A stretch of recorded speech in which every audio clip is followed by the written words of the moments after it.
지난 시간에 그 초대교회가 그 아나니아와 삽비라 부부의 일로 사람이 죽어나간 거잖아요. 그래서 교회가 굉장히 위축되고 또 움츠려들고 그랬을 것 같은데, 정반대로 오히려 교회가 확장되고 더 커지는 것을 보았습니다. 모이는 사람들의 숫자도 훨씬 더 많아졌고, 또한 그 표적과 기사도 전에는 베드로 한 사람을 위주로 나타났다면 이번에는 열두 사도 전체에게, 열두 사도의 손을 통하여서 민간에 많은 표적과 기사가 나타나고, 또 예루살렘 안에만 머물러 있던 복음이 이제는 예루살렘 부근 지경으로 바깥으로까지 확장되는 모습을 우리가 보았습니다. 사례드린 공회원들은 일찍이 베드로와 요한에게 경고했었죠. 다시는 예수의 이름으로 말하지도 말고 가르치지도 말라. 우리가 5장을 보고 있는데 우리 4장에 있는 말씀 볼까요? 4장 18절 읽어보겠습니다. 시작. 그들을 불러 경고하여 도무지 예수의 이름으로 말하지도 말고 가르치지도 말라 하니. 그랬는데 사도들은 따르지 않았습니다. 여러분, 정부가 교회에게 너희는 인원을 축소해라, 모이는 숫자를 줄여라라고 하면 우리는 기꺼이 따를 겁니다.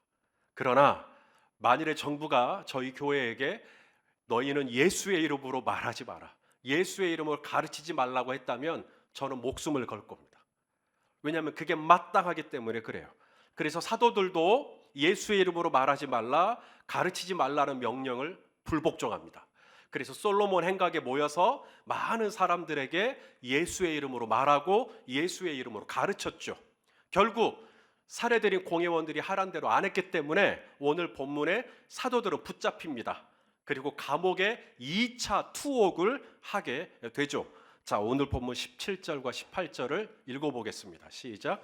대제사장과 그와 함께 있는 사람, 즉 사두개인의 당파가 다 마음의 시기가 가득하여 일어나서 사도들을 잡아다가 옥에 가두었더니. 왜 사례들인 공회가 사도들을 잡아다가 옥에 가두었을까요? 물론 그들이 하란 대로 하지 않았죠. 예수의 이름으로 말하지 말라 했는데 말했고, 예수의 이름으로 가르치지 말라 했는데 가르쳤고, 복음을 전하지 말라 했는데 복음을 전했고, 그래서 그들을 잡아서 옥에 가둔 거, 이게 겉으로 볼 때는 표면상으로는 그렇게 돼 있어요. 그런데 오늘 이 성경을 기록한 누가는 왜 사례들인 공회, 특히 사두개인들이 왜 사도들을 붙잡았는가, 그 근본적인 그 심리, 마음, 감정을 들였다 보니까 사도들을 향한 마음이 어땠다는 거예요? 사두개인들의 마음에 뭐가 있었대요? 시기심이 있었다고 말합니다. 그 시기심 때문에, 어떤 정치적인 이유나 종교적인 이유나 이런 게 아니에요. 사실 사도들을 붙잡고 감옥에 집어넣은 이유가 시기심 때문이었다는 거예요. 질투심 때문이었다는 거예요. 우리 성도님들은 살면서 누군가에게 어떤 시기심이나 질투심이나 이런 거 느껴보신 적 있으세요? 워낙에 착하고 순하셔가지고 뭐 시기심이 뭐예요? 질투심이 뭐예요? 또 이러실까 싶으신데, 여러분, 질투심하고 부러움은 좀 다릅니다. 시기심하고 부러움이라고 하는 감정은 좀 달라요. 이게 우리가 부럽다라고 말하는 건 굉장히 좋은 겁니다. 건강한 반응이에요. 이렇게 나보다 더 잘하고 나보다 더 뛰어난 누군가를 가리켜서 참 잘하시네요, 야 참 대단하시네요, 아 부러워요 라고 말하는 건 굉장히 좋은 겁니다. 건강한 거예요. 시기심은 좀 달라요. 시기심은 똑같이 잘하고 똑같이 나보다 더 잘하는 건데 시기심은 인정하지 않습니다. 그 사람이 나보다 뛰어난 것을 내가 받아들이질 않아요. 그게 시기심입니다. 그래서 부럽다라고 하는 감정은 나를 발전시켜요. 나도 저 사람처럼 돼야지, 나도 저분처럼 열심히 한번 해봐야지, 부러우니까 기도해봐야지, 부러우니까 내가 더 하나님 앞에 가까이 나아가 봐야지. 이건 참 좋은 거예요. 근데 시기심은 인정하지 않는다 그랬잖아요. 그래서 시기심은 그 사람이 나보다 안 되기를 바라는 마음, 그래서 그 사람이 망하기를 바라는 마음. 그러다 보면 누구도 망해요. 나도 망하죠. 그래서 성경은 시기심에 대해서 이렇게 얘기합니다. 야고보서 3장 16절 읽어볼까요? 시작. 시기와 다툼이 있는 곳에는 혼란과 모든 악한 일이 있음이라. 모든 악한 일, 다투고 모든 악하고 이런 것들이 다 어디서부터 왔다는 거예요? 시기심으로부터 오는 거예요. 시기심이 있으니까 사이가 안 좋고, 시기심이 있으니까 갈등하고, 시기심이 있으니까 반목하고, 시기심이 있으니까 분열하고, 시기심이 들어가면 좋은 게 하나도 없어요. 사두개인들은 뭐가 아쉽다고 사도들을 이렇게 시기했던 걸까요? 사실 이 사두개인이 아무나 될 수 있는 게 아니거든요. 이 사두개인이라는 이 말이 어디서 왔냐면, 구약 시대에 다윗이 이스라엘을 통치하던 때 다윗 옆에 있던 대제사장의 이름이 사독이었습니다. 이 사독이 다윗 때도 대제사장이었지만 그 아들 솔로몬이 왕이었을 때도 사독이 대제사장이었어요. 그래서 사독이 기름을 붓고 솔로몬을 왕으로 세우거든요. 그 사독의 후예가 신약에 와서 사두개인이 되었다라고 학자들의 설명이 있습니다. 그렇기 때문에 한번 대답해 보시겠어요? 그렇기 때문에 예수님 당시에 대제사장 있잖아요. 안나스라든지 가야바 이런 대제사장들은 어디 출신일까요? 바리새파 출신일까요? 사두개인 출신일까요? 똑똑하시네요. 사두개인 출신입니다. 그래서 사두개인들이 사례들인 공예원 안에 사두개인도 있고 바리새인도 있는데, 사두개인들이 절대 다수죠. 사두개인들이 70% 이상 되었다라고 하는 자료도 있습니다. 그래서 사두개인들이 대제사장직을 겸하고 있어요. 그러니까 절대적인 종교적인 권력 집단이 바로 사두개인들입니다. 그리고 이 사두개인들은 모세 오경만을 정경으로 인정하고, 사두개인들은 교리를 들어가 보면 부활 신앙이 없어요. 그러니까 사람이 죽으면 끝이에요. 바리새인들은 부활을 믿어요. 그런데 사두개인들은 부활을 믿지 않습니다. 죽으면 끝이에요. 여러분, 죽으면 끝이라고 생각하는 사두개인들이기 때문에 그들에게 중요한 가치는 내세일까요? 현세일까요? 현세죠. 현세이기 때문에 한 번만 더 대답해 보세요. 친로마적인 성향을 가지고 있을까요? 반로마적인 성향을 가지고 있을까요? 친로마적이죠. 그래서 로마와 결탁을 합니다. 그래서 로마는 사두개인들을 지지해줘요. 이처럼 그 뒷배가, 사두개인들의 뒷배가 로마예요. 로마 황제 가이사가 사두개인 뒤에 있습니다. 이런 권력, 이런 어떤 힘, 이런 파워, 이게 다 사두개인들이 가지고 있는데, 반면에 사도들은 어때요? 사도들은 학문 없는 범인입니다. 갈릴리 저쪽 어촌 시골 출신의 그런 제자들이 많잖아요. 그런데도 사도들 주위에 막 사람들이 몰려요. 베드로가 설교하니까 3,000명, 막 5,000명, 막 아침부터 막 밤까지 수시로 기도하는 시간마다 솔로몬 행각에 모여요.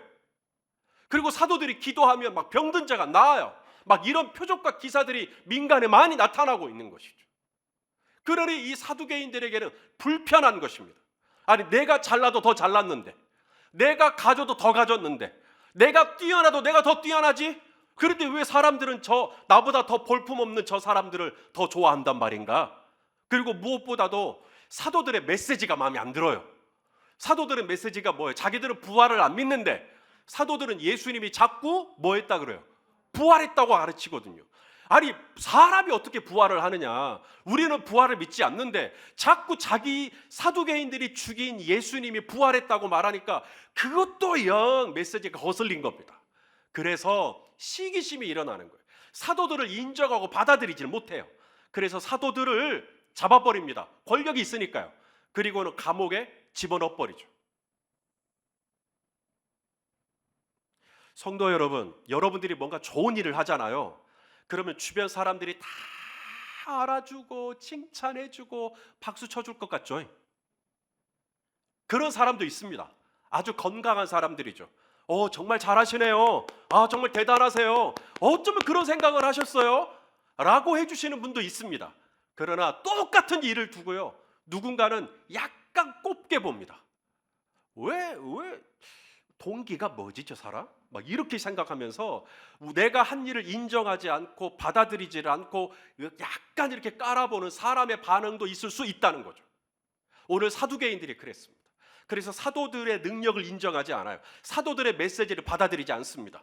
그리고는 영 거슬리니까 그냥 자기들이 가지고 있는 힘으로 무력을 행사해서 집어넣어 버리는 거죠.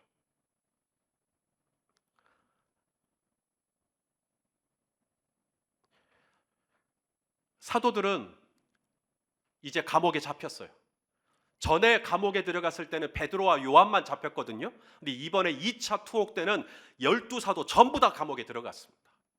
얼마나 감옥에서 무섭고 두려웠을까요? 어쩌면 이번에 감옥에 들어오면 벌써 두 번째이기 때문에 이번에는 절대로 그냥 무사히 못 나간다. 전에는 베드로와 요한이 무사히 나왔지만 이번에는 아마 엄청 매를 맞을지도 모르고 최악의 경우에는 죽을 수도 있다. 어쩌면 이런 생각을 하면서 감옥에 있었을지도 모르겠어요. 그런데 그날 저녁에 무슨 일이 일어납니다. 바로 천사가 방문을 해요. 그리고 사도들을 다 감옥에서 탈옥을 시켜요. 끄집어내 주십니다. 자, 우리 19절과 20절 말씀을 같이 한번 읽어보겠습니다. 시작. 주의 사자가 밤에 옥문을 열고 끌어내어 이르되 가서 성전에 서서 이 생명의 말씀을 다 백성에게 말하라 하매. 자, 주의 사자가 라고 말할 때 이 사자는 동물원에 있는 사자가 아니에요. 아프리카 초원에 있는 그 사자 아니에요. 여기서 이 사자는 엔젤, 천사를 의미하는 겁니다. 그래서 이 천사가 감옥에 있던 사도들을 끄집어내준 일이 오늘 본문이 처음이 아닙니다. 오늘 본문 이후에도 또 일어나요. 사도행전 12장에 보면 그때 베드로가 감옥에 있어요. 헤롯이 베드로를 잡아가지고, 베드로가 이제 초대교회 리더 아니었습니까? 그래서 이 베드로를 죽여야 되겠다. 베드로를 죽이면 내가 유대인들에게 인기를 받겠다 해가지고 헤롯이 베드로를 잡아서 다음날 사형이 집행될 예정이었습니다. 여러분, 내일이면 내가 죽어요. 그러면 그 마지막 밤을 보낼 때 여러분 어떻게 보내실 것 같으세요? 잠이 오시겠어요? 근데 베드로는 잡니다. 베드로는 얼마나 단잠을 자는지 천사가 왔는데도 몰라요. 자, 우리 한번 읽어보죠. 사도행전 12장 7절입니다. 시작. 호련히 주의 사자가 나타나매 옥중에 광채가 빛나며 또 베드로의 옆구리를 쳐 깨워 이르되. 여러분, 얼마나 안 일어나면 쳐 깨워요. 예? 천사에게 쳐 깨워지기 전에 자발적으로 일어나야죠. 주의 천사가 광채가 이렇게 하고 쫙 나타났는데 베드로는 눈 감고 있는 거예요. 내가 얼마나 멋있게 등장을 했는데. 그래가지고 옆구리를 쳐 깨웁니다. 그리고는 뭐라 그래요? 급히 일어나라 하니 쇠사슬이 그 손에서 벗어지더라. 여러분, 어둠의 영은 교회가 잘 되는 꼴을 볼 수 있나요? 없나요? 없습니다. 여러분, 시기와 질투와 이런 건 어둠으로부터 오는 겁니다. 악한 영으로부터 오는 거예요. 하나님으로부터 시기와 질투가 있을 수는 없죠. 왜냐하면 마귀가, 여러분, 처음부터 마귀가 있었던 거 아니에요. 하나님은 이 세상에 마귀를 창조한 적이 없어요. 그럼 뭘 했냐? 천사. 이 천사가 타락해서 마귀가 됐는데 어쩌다가 타락하게 됐는가? 이 천사에게 하나님의 능력을 많이 주셨잖아요. 그래가지고 이 천사가 하나님을 질투해요. 하나님의 능력을 질투해요. 그래가지고 하나님처럼 자기가 되겠다고 하는 거죠. 그래가지고 타락해서 마귀가 된 거거든요. 자신을 마귀가 되게 한 게 시기와 질투이기 때문에 마귀는 지금도 저와 여러분을, 그리고 교회와 교회를, 성도와 성도를 분열시킬 때 뭘 작동시킬까요? 시기와 질투죠. 자기들이 그렇게 됐으니까. 그래서 이 마귀는 헤롯이 왕이었을 때 예수님이 태어났다는 거예요. 유대인의 왕으로 오신 이가 어디에 태어났습니까? 동방의 박사들이. 그러니까 헤롯이 눈이 뒤집히는 거죠. 아니, 내가 왕인데 왕이 또 태어났다고? 어디서? 베들레헴에서. 그래서 2살 미만의 남자아이들을 다 죽여버리죠. 시기와 질투 때문에. 야곱이 12아들 중에 요셉을 특별히 사랑했죠. 그래서 채색 옷을 입혔어요. 그러자 이 요셉의 형들이 다 시기하고 질투하는 거예요. 그래서 요셉이 오니까 어때요? 요셉의 옷을 다 벗겨버립니다. 그리고는 깊은 웅덩이에 집어넣어버리죠. 그리고도 시간이 지나서 미디안 이 노예 상인이 지나가니까 동생을 끄집어다가 그 옷을 벗긴 채로 노예로 팔아버립니다. 시기와 질투 때문에 혈육을 노예로 팔아버려요. 오늘 사두개인들도 마찬가지입니다. 그런 힘과 그런 능력과 그런 권세와 부족할 것이 없는 지위를 가지고 있는 사두개인들이 사도들을 시기하고 질투합니다. 사람들이 자꾸 그 주변에 있는 게 꼴보기 싫은 거예요. 그래서 사도들을 잡아서 옥에 가둬버리죠. 여러분, 여기까지만 보면 음부의 권세가 굉장히 힘이 있어 보여요. 왜냐하면 칼로 우리를 위협하기도 하죠. 또는 우리를 노예로 팔아버리기도 하죠. 또는 우리를 감옥에 집어넣어버리기도 하죠. 뭔가 부조리한 어떤 환경 가운데 우리를 물리적으로 행사를 하는 것 같은 느낌이 들어요. 그러나 순간은 마귀가 이기는 것 같고 순간은 음부의 권세가 이기는 것 같아도, 여러분, 노예로 팔린 요셉이 이후에 어떻게 됐는지 기억하십니까? 노예로 팔린 요셉을 하나님은 애굽의 총리가 되게 하셔서 마침내 많은 나라와 민족을 살리는 축복의 통로로 써주신 것을 믿으시죠? 오늘 사도들도 마찬가지입니다. 음부의 권세가 시기심으로 사도들을 붙잡고 감옥에 집어넣었지만 그날 저녁에 하나님은 천사를 보내셔서 옥문을 다 여시고 손과 발에 있던 쇠사슬을 다 풀어 제끼시고 너희는 나오라는 거예요. 사두개인들을 붙잡았지만 하나님은 그걸 풀어버리시는 거예요. 그 아들 예수 그리스도가 무덤에 있을 때 약속한 대로 3일 만에 그 돌문을 굴려버리듯이 하나님이 하려고만 하면 제 아무리 세상의 권세가 우리를 묶어도 하나님은 그 모든 묶임을 손가락 튕기듯이 가볍게 풀어 제끼시고 저와 여러분을 구원하여 주시는 줄로 믿습니다. 사도들을 가둔 옥문이 그날따라 느슨해서 사도들이 빠져나올 수 있었던 거 아니에요. 그날따라 사도들을 지키던 자가 깜빡 졸아가지고 그래서 무사히 감옥에서 빠져나올 수 있었던 게 아니에요. 오늘 본문을 보세요. 뭐라고 말씀하시는지. 자, 23절 말씀입니다. 읽어보시죠. 시작. 이르되 우리가 보니 옥은 든든하게 잠기고 지키는 사람들이 문에 없는 게 아니라 다 서 있으되 문을 열고 본즉 그 안에는 한 사람도 없더이다. 이게 어떻게 된 거죠? 이것을 초자연적인 역사라 그래요. 우리의 이성과 상식을 뛰어넘는 하나님의 역사예요. 이런 초자연적인 역사. 성도 여러분, 저와 여러분이 오늘 예배하고 우리가 찬양하고 우리가 믿고 있는 하나님이 이런 분이세요. 세상에서 누가 여러분을 막 미워해요? 세상에서 누가 여러분을 막 시기하고 질투해요? 세상에서 누가 여러분을 막 모욕하고 여러분을 인정해 주지 않고 그래서 막 여러분에게 어떤 불합리하고 어떤 불이익을 당하게 해요? 그래서 그것 때문에 억울하고 분통이 터지실 수도 있죠. 저도 목회하면서 뭐 순탄하게 여기까지 왔겠어요? 여러분, 그런 억울하고 분한 일들이 있을 때 우리가 잊지 말아야 할 것, 우리가 어떻게 반응해야 하느냐? 절대로 맞대어 반응하지 않습니다. 맞대지 않아요. 그게 성경에서 예수님이 우리에게 가르쳐주고 있는 샘플입니다. 우리 베드로전서 2장 22절 23절 예수님의 모습을 보죠. 시작. 그는 죄를 범하지 아니하시고 그 입에 거짓도 없으시며 욕을 당하시되 맞대어 욕하지 아니하시고 고난을 당하시되 위협하지 아니하시고 오직 공의로 심판하시는 이, 오직 공의로 심판하시는 이가 누구죠? 하나님. 욕을 당하시되, 우리는 욕을 당하면 나도 같이 욕하고 싶죠. 고난을 당하면 나도 같이 위협하고 싶죠. 나도 너 가만 안 둘 거야 막 하고 싶죠. 그런데 맞대어 욕하지 않습니다. 맞대어 위협하지 않습니다. 털 깎는 자 앞에서 잠잠한 어린 양같이 예수님이 무력한 것처럼 가만히 계십니다. 예수님이 힘이 없어서가 아닙니다. 예수님이 맞대어 반응하지 않는 까닭은 예수님이 믿고 있는 게 한 가지가 있어요. 오직 공의로 심판하실 수 있는 하나님.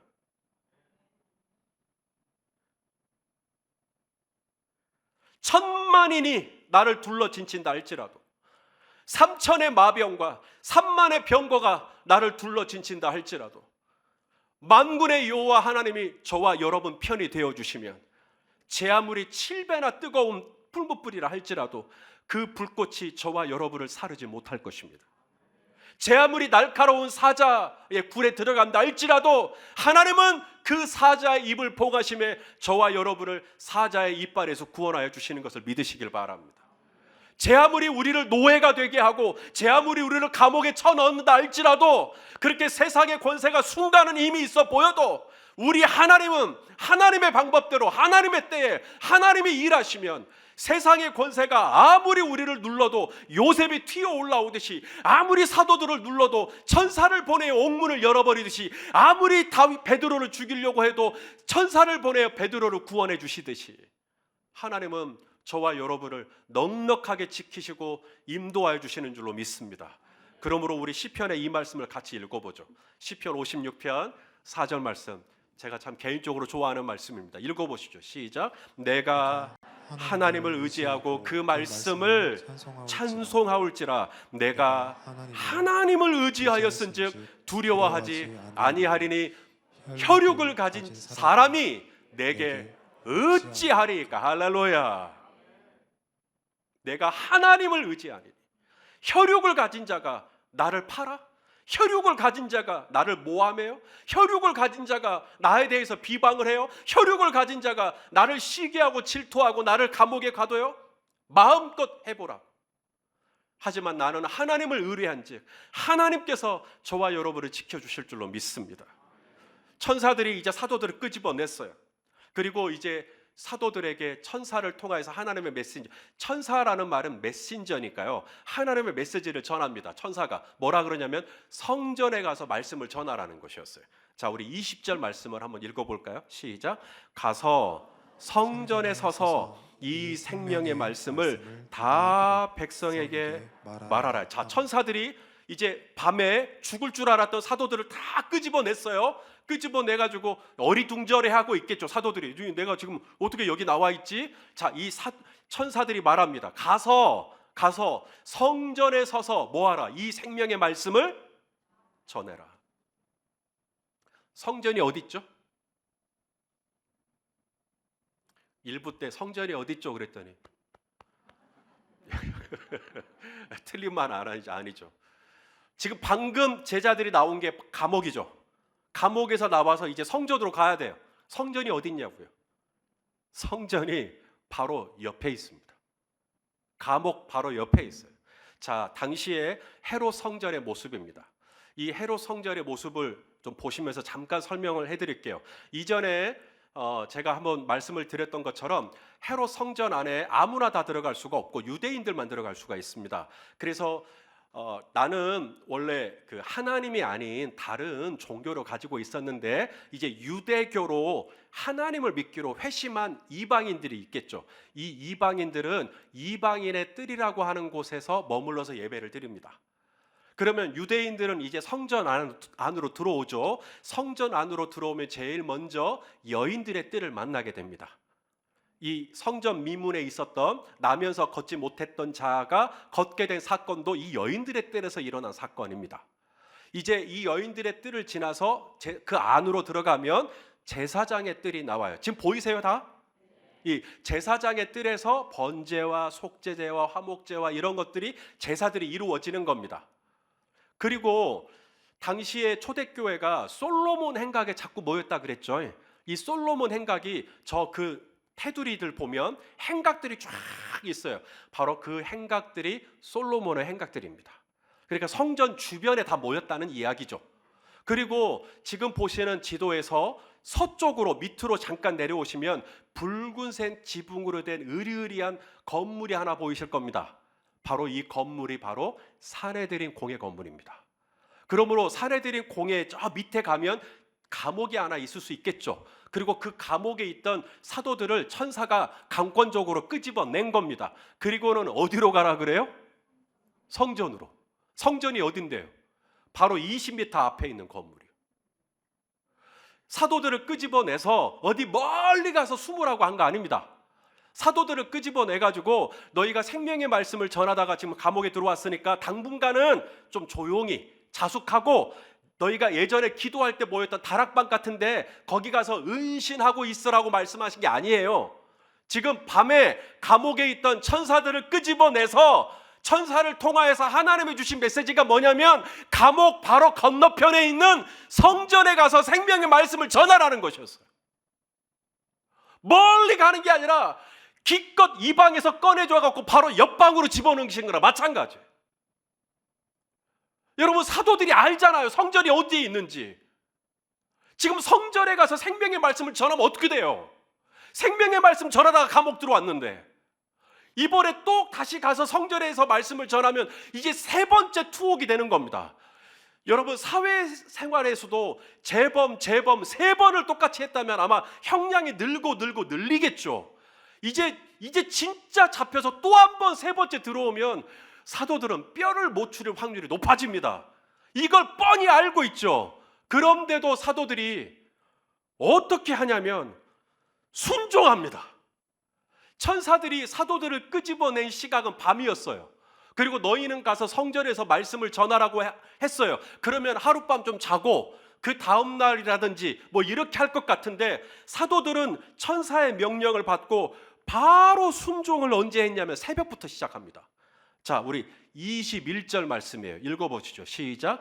그들이 듣고 새벽에 성전에 들어가서 가르치더니, 이 부분이요. 언제요? 순종한 시각이 새벽입니다. 이건 뭘 의미하죠? 밤에 말씀하셨는데 새벽에 순종해요. 이것은 사도들이 그만큼 즉각적으로 순종했다는 거죠. 바로 순종했다는 것입니다. 주저하지 않았다는 이야기죠. 목숨이 걸린 일인데 조금도 주저하지 않아요. 죽으면 죽으리다. 감옥에 또 들어가라면 들어가라지. 내일이면 사형 집행인데 베드로는 첫 깨워야 일어날 정도로 푹 잡니다. 어디서 이런 평안이 와요? 어디서 이런 담대함이 와요? 제자들은 정말로 부활하신 주님을 만난 겁니다. 정말로 부활하신 주님을 만나고 나니까 죽음이 하나도 두렵지가 않은 거예요. 죽는 게 하나도 무섭지가 않은 거예요. 어차피 다시 살 건데, 내가 다시 산다라는 걸 아는데 죽음이 뭐가 겁납니까? 베드로 형제 다시 만날 건데요, 요한 형제 다시 만날 건데요, 도마 형제 다시 만날 건데요, 안드레 형님 다시 만날 건데요. 지금 우리 죽어도 비굴하게 죽지 맙시다. 우리 떳떳하게 죽읍시다. 편안하게 죽읍시다. 그리고 우리 다시 만납시다. 할렐루야, 하이파이브하고 가는 거예요. 제자들이 완전히 달라진 겁니다. 예전의 제자들이 아니에요. 예전 같았으면 성전에 가라 그러면 토끼기 바빴겠죠. 하지만 이제 제자들은 순종합니다. 밤에 말씀하시니까 새벽에 바로 순종합니다. 뭐 불과 몇 시간 차이 두지도 않아요. 바로 순종을 해요. 사랑하시는 성도 여러분, 바로 이 모습에서 오늘 저와 여러분이 꼭 배워야 할 것이 있습니다. 뭐가 보이세요? 사도들을 끄집어내서, 그 밤에 감옥에 있던 사도들을 끄집어내서, 그것도 천사를 통해 강권적으로 옥문을 열고 손발을 묶고 있던 쇠사슬을 다 부러 제끼시고 끄집어내서 성전에 가서, 하나님이 시키시는 게 뭐냐면 성전에 가서 뭐 크고 대단한 일 하라는 게 아니라 생명의 말씀을 전하기를 원하시는 이 하나님 아버지의 마음이 뭐냐고요. 하나님은 이 땅에 있는 교회가 정말 하기를 원하시는, 이 땅에 있는 사도들이 정말 하기를 원하시는, 감옥에 있는 사도들이 감옥에 있으면 감옥에서 끄집어내시고, 사도들이 아프면 그 몸을 다시 건강하게 하시고, 사도들이 넘어지면 다시 그 사도들을 일으켜 세워서, 하나님이 그렇게 끝까지 사도들을 붙잡고, 베드로가 도망가면 다시 붙잡고, 새벽 날개를 치고 바다 끝에 거하면 다시 붙잡고, 그렇게 해서 원하신 게 뭐냐면 생명의 말씀을 전하라는 것이었어요. 하나님이 이 땅에 교회에게 바라시는 가장 크고 중요한 일은 다른 게 아니라 우리 교회가 생명의 말씀을 전하기를 원하시는 거죠. 사람을 살리는 말씀, 영혼을 살리는 말씀, 구원받게 하는 말씀, 치유하는 말씀, 회복하는 말씀, 묶임을 풀어주는 말씀, 가정을 회복하고 부부관계를 회복하고 자녀들과의 관계를 회복하는 생명을 주는 생명의 말씀 전하라고 저와 여러분을 교회가 되게 하신 줄로 믿습니다. 코로나가 엔데믹이 됐다고 말하죠. 엔데믹이 됐어도 저희 교회는 계속 온라인으로 예배합니다. 왜냐하면 온라인을 병행합니다. 왜냐하면 온라인에서도 생명의 말씀이 전해져야 하기 때문이겠죠. 우리가 라디오, CBS 라디오, 극동방송 라디오를 통해서도 저희가 말씀을 전합니다. 그리고 이곳에 실제로 오셨던 많은 새가족분들은 라디오에서 그 생명의 말씀을 받고 오늘 저희 공동체에 오신 분들이 꽤 많습니다. 왜냐하면 그 공간도 생명의 말씀이 전해져야 되고 그 일은 교회를 통해 이루어져야 하기 때문에 저희 교회는 지금도 생명의 말씀을 라디오 전파를 통해서 전하고 있는 것이죠. 인터넷에, 유튜브에 왜 채널을 만들어 놓고 매일같이 하나님의 말씀을 업로딩하는 겁니까? 이유는 그게 교회가 할 일이에요. 우리 지금 유치부, 초등부, 소년부 지금 교사들이 아이들에게 생명의 말씀을 전하고 있습니다. 우리 청소년부 교사들은 1부 때 아이들에게 정말 생명의 말씀을 전하다가 오셨어요. 우리가 왜 그렇게 하는 것입니까? 그게 교회가 할 일이에요. 그러라고 우리를 교회되게 하신 것입니다. 사도들을 끄집어내신 이유, 저와 여러분이 정말 힘들고 어려웠는데 하나님이 회복시켜 주신 이유, 몸이 아팠다면 다시 건강을 주신 이유, 물질이 없었는데 물질을 주신 이유, 건강이 없었는데 건강을 주신 이유, 넘어졌는데 다시 회복시키신 이유 하나예요. 하나님께서 왜 나를 이 밤에 감옥에서 나오게 하셨나? 너희는 가서 생명의 말씀을 전하라는 것이에요. 그래서 교회는 새벽에도 생명의 말씀을 전하고요, 수요일 밤에도 생명의 말씀을 전하고요, 또 뭐 교회가 부흥회를 하거나 사경회를 하거나 다 생명의 말씀 전하고요. 그래서 성도님들은 생명의 말씀 들을 때가 제일 좋아요. 정치 이야기가 아니에요. 경제 이야기가 아니라고요. 강단에서 골프 이야기하는 거 성도에게 은혜 하나도 안 돼요. 오직 성도에게 은혜가 되는 건 생명의 말씀이 전해질 때예요. 생명의 말씀이 전해질 때 성도들의 눈빛이 살아나요. 생명의 말씀이 전해질 때 성도들의 영혼에서 치유를 받아요. 그래서 하나님은 사도들에게, 교회들에게 지금도 말씀하시는 겁니다. 2000년이 지났지만 너희는 가서 성전에 서서 사람들에게 생명의 말씀을 전해라. 사랑하시는 성도 여러분, 오늘 저와 여러분을 성도가 되게 하신 이유, 오늘 나의 호흡을 여기까지 연장해 주신 이유, 그때 진짜 망하는 줄 알았는데 하나님이 다시 살려주셨고, 오늘 나에게 매일 아침 출근할 수 있는 일터가 있게 하시고, 오늘 내가 사업을 하거나 장사를 할 수 있고, 오늘 내가 캠퍼스를 다닐 수 있고, 여러분 이게 다 뭐죠? 하나님이 내가 이 세상을 살아갈 때 물질이 필요한 걸 아시고 물질을 채워주시기 위한 방법으로 우리를 일터로 보내신 거죠. 고작 그만한 이유로 우리 입에 풀칠하고 살라고 너희는 가서 일터로 가라고 하신 거 아니죠. 하나님께서 오늘 저와 여러분에게 남다른 재능과 은사를 주시고 저와 여러분에게 말할 수 없는 여러 삶의 자리로 흩으시고 보내신 이유는 우리가 꼭 물질이 필요하기 때문이기도 하지만 그것만이 아니라 오늘 사도들 끄집어내시고 바라시는 당부가 딱 하나죠. 너희는 가서 생명의 말씀을 전해라. 생명의 말씀이 뭐예요? 생명의 말씀을 전해야 되니까 우리 다 이제 신학교 가야 돼요? 목사 돼야 돼요? 그 얘기가 아닙니다. 여러분, 생명의 말씀은 예수 그리스도예요. 왜냐하면 예수님이 나는 곧 길이요, 나는 진리요, 나는 뭐라 그랬어요? 생명이라 그랬어요. 또한 말씀이 육신이 되매 우리 가운데 거하신다. 말씀이 곧 예수 그리스도라고 말씀하십니다. 그러므로 생명의 말씀은 예수 그리스도예요. 그래서 우리는 이 땅에 살아가는 동안 예수 그리스도 때문에 사업하는 것이고, 예수 그리스도 때문에 국밥을 파는 것이고, 예수 그리스도 때문에 간호사를 하는 것이고, 예수 그리스도 때문에 교수를 하는 것이고, 우리는 예수 그리스도라고 하는 이 생명의 말씀을 위하여 저와 여러분을 하나님께서 여기까지 인도하여 주신 줄로 믿습니다. 바로 이걸 다시 한번 상기하자고요. 왜 나를 여기까지 인도하셨나? 내가 지금까지 지내온 모든 것들이 다 무엇 때문이었나? 나를 이만큼 살려주시고 회복시키신 이유가 무엇 때문이었나? 아, 생명이요 부활이신 예수 그리스도 전하라고 그러신 거구나. 성도 여러분, 우리가 관계하고 있는 그곳에서 나와 함께 있는 사람들에게 분명히 예수가 그리스도이심을 알아야 할 누군가가 있기에 오늘 나를 그곳에 있게 하여 주신 줄로 알고, 새벽부터 언제 때를 얻든지 못 얻든지 예수가 그리스도라고 생명의 말씀을 전하는 저와 여러분 다 되실 수 있기를 예수님의 이름으로 축원합니다. 기도하시겠습니다. 존귀하신 하나님 아버지, 사도들을 그 무서운 감옥에서 끄집어내시고 명령하시기를 너희는 가서 성전에 서서 생명의 말씀을 전하라고 하셨습니다. 하나님, 오늘 이 말씀이 비단 사도들에게만 주신 말씀이 아니라 오늘도 부름받아 주님의 성도된 우리에게 주시는 하나님의 말씀인 줄로 알고, 이제 우리가 흩어져 삶의 자리로 돌아가 주여 이 생명의 말씀이신 예수 그리스도를 위하여 살아갈 수 있도록 인도하여 주시옵소서. 말을 해도 예수님을 위해서, 뭔가를 결정해도 예수님을 위해서, 그래서 누군가를 사랑해도 예수님을 위해서 주여 예수 그리스도 생명의 말씀을 위하여 살아가는 우리 모두가 될 수 있도록 축복하여 주시옵소서. 예수님의 이름으로 기도하옵나이다. 아멘.